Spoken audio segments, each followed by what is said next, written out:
एक बार बोलिए कृष्ण भगवान की जय, राधे राधे भगवान की जय। आज कृष्ण भगवान का जन्माष्टमी है, इसलिए कृष्ण भगवान का भजन सुनिए और सब्सक्राइब कीजिएगा।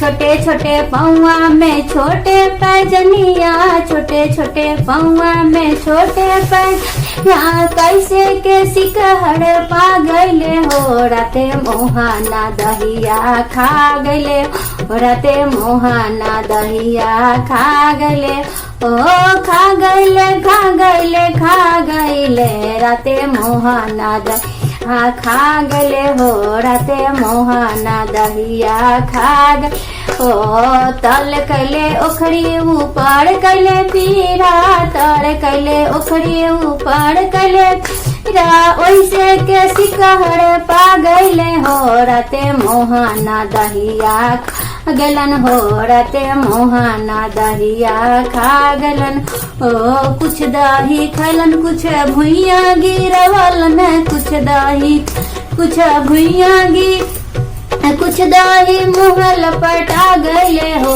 राते मोहाना या खा गलन हो, राते मोहाना दहिया खा गलन हो। छोटे छोटे पौआ में छोटे पैजनिया, कैसे के सिकहड़ पा गईले हो, राते मोहाना या खा गलन हो, राते मोहाना दहिया गलन हो।